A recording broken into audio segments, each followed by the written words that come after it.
a todos, Dios los bendiga. Bienvenidos a una edición más de Iglesia Cristiana Camino, Verdad y Vida en Buckeye, Arizona. Mi nombre es Pastor Héctor Supisi y hoy quiero hablar un poquito sobre el significado de la boda de Cana, el primer milagro de Jesús en Juan 2. Quiero empezar a leerles un poquito aquí sobre esta historia que nos narra el primer milagro que Jesús hace en una boda donde está con su madre y con sus discípulos, y el significado de esta escritura para nosotros. Dice en Juan 2, al tercer día se celebró una boda en Cana de Galilea y la madre de Jesús se encontraba allí. También habían sido invitados a la boda Jesús y sus discípulos. Cuando el vino se les acabó, la madre de Jesús le dijo, ya se les acabó el vino.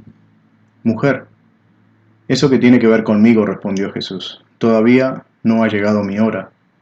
Su madre dijo a los sirvientes, hagan todo lo que él les ordene.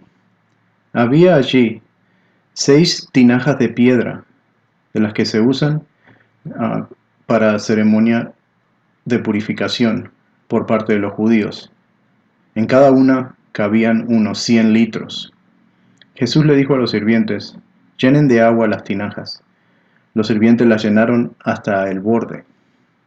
Ahora saquen un poco y cébenselo al encargado del banquete, les dijo Jesús. Así lo hicieron. El encargado del banquete probó el agua convertida en vino, sin saber de dónde había salido, aunque sí sabían los sirvientes de dónde habían sacado el agua. Entonces llamó aparte al novio y le dijo, todos sirven primero el mejor vino, y cuando los invitados han bebido mucho, entonces sirven el vino más barato. Pero tú has guardado el mejor vino hasta esta hora. Cuando miramos ciertas escrituras que tienen una cierta significancia en la Biblia, debemos acordarnos lo que significa cada elemento. Por ejemplo, en el Nuevo Testamento, el significado de estas cosas que vemos aquí, por ejemplo, el vino es el significado de la sangre de Jesús. La boda es una reconciliación, una unión entre Jesús y la iglesia o su iglesia. Aquí vemos al principio de la escritura, en el versículo 1, que dice al tercer día. No hay gran necesidad de explicar la razón por la cual la boda tomó lugar en el tercer día, sino solo para aludir a la razón por la que la escritura está ahí. Es aludiendo a la crucifixión de Jesús, de Jesús, en donde comienza la boda entre Jesús y su iglesia, y donde es el intercambio del vino de la sangre de Jesús por el pecado de los demás. María le dice a Jesús, ya no hay más vino. El simbolismo de esto aquí es, seguimos con el simbolismo que continúa sobre la sangre, sobre el convenio viejo que tienen los judíos con Dios hasta este momento, donde alude a que la sangre de los toros, de los cabritos, lo que antes se usaba con el convenio mosaico para purificar a las personas, ya no existe, ya va a dejar de existir, ya ese vino no está. Entonces Jesús es el que está encargado de proveer el nuevo vino. Quizás ustedes piensan que estoy agregando un poquito aquí a la escritura o leyendo un poquito más de lo que aquí hay, pero quiero que vean lo que dice aquí para el nuevo vino. En el versículo 6 dice, había allí 6 tinajas de piedra. Y aquí está escrito el mensaje para nosotros, las cuales se usan para purificación ceremonial de los judíos. Y en cada una cabían unos 100 litros. ¿Dónde está esto en la Biblia? ¿De qué está hablando? Justamente las vasijas que hay para llenar, para hacer nuevo vino, justamente son las vasijas de purificación que los judíos utilizaban para su purificación ceremonial. No es un accidente que está pasando esto aquí. En Éxodos 19, del 10 al 11, leemos, el Señor les dijo, le dice a Moisés, ve y consagra al pueblo hoy y mañana. Diles que laven sus ropas y que se preparen para el tercer día, porque ese mismo día yo descenderé sobre el monte de Sinaí a la vista de todo el pueblo. No es casualidad que Jesús pone su nuevo vino en estas vasijas de lavado ceremonial, porque esto muestra que el agua ya no purifica como le está diciendo Dios aquí a Moisés, que se purifiquen antes de encontrarse cara con Dios. Esa agua ya no sirve. Entonces, estas vasijas ceremoniales donde se pone el nuevo vino es donde va a entrar la sangre de Cristo, que viene a ser el significado de la cruz donde Jesús derrama su sangre. Para esto, al seguidor de Dios, el vino es la sangre de Jesús, y esto lo vemos en Mateo 26, del 27 al 19, donde dice: después tomó la copa, dio gracias y se las ofreció a sus discípulos diciéndole: beban de ella todos ustedes, esta es mi sangre del pacto, que es derramada por muchos por el perdón de pecados. Les digo que no beberé de este fruto de la vid desde ahora en adelante, hasta el día en que lo beba con ustedes, el nuevo vino en el reino de mi Padre.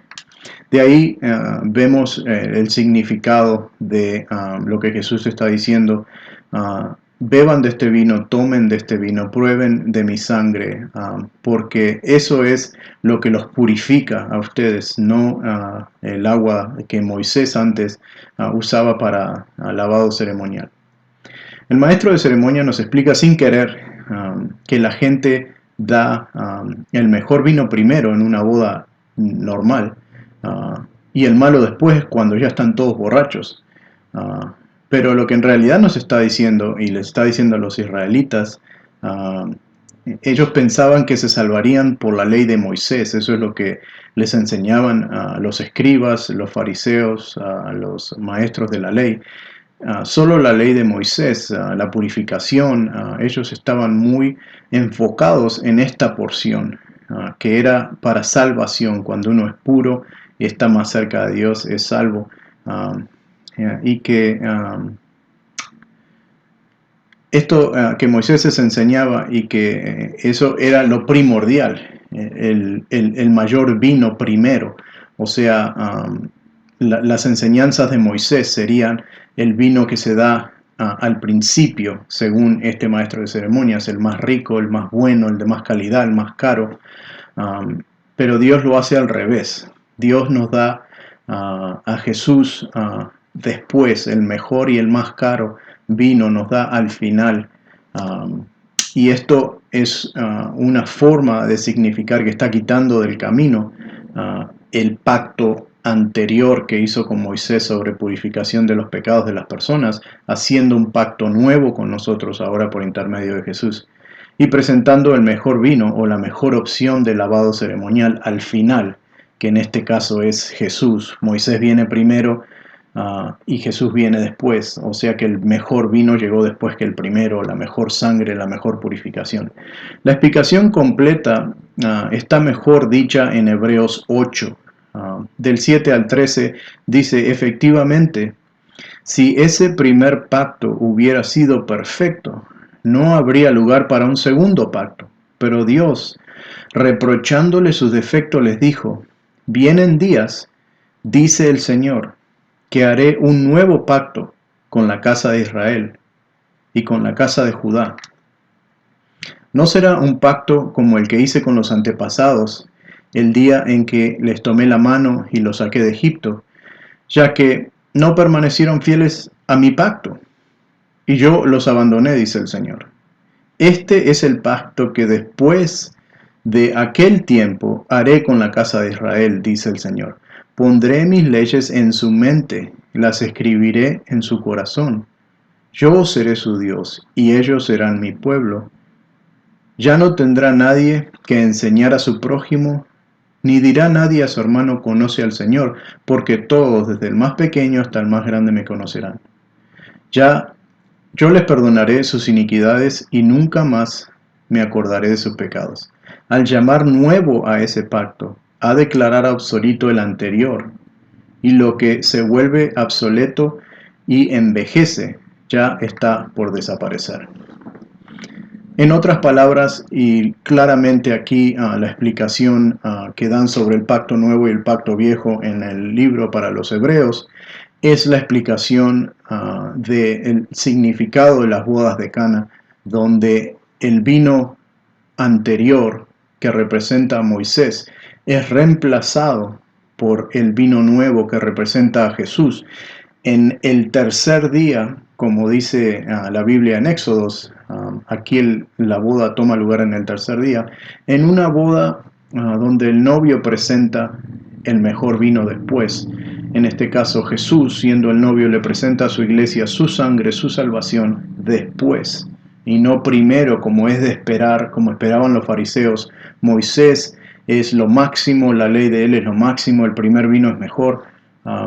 Jesús demuestra aquí, usando este primer milagro, que la ley que él impone sobre la ley de Moisés, ahora toma presencia sobre esa ley, y la ley de Moisés es absoluta, donde ya no es necesario lavarse para los pecados ni limpiarse de los pecados, sino que Dios dice: yo escribiré mis palabras en su corazón, les daré el perdón de los pecados, y eso lo hace por intermedio de Jesús. Y la boda de Cana nos expresa todas estas escrituras y todos estos cambios en una pequeña historia que parece pasar insignificante por la Biblia, pero tiene gran significancia, porque es exactamente todo lo que significa la cristianidad para usted y para mí. Esto es un estudio corto otra vez para que ustedes lo desarrollen, enseñen, si lo quieren usar para lo que sea. La información que nosotros ponemos aquí es para beneficio de ustedes y para expander la enseñanza, para edificación de la iglesia, y le damos gracias de aquí de Buckeye, Arizona. Muchas gracias por su tiempo y escuchar este pequeño estudio. Espero que sea de su edificación, y nos vemos en la próxima.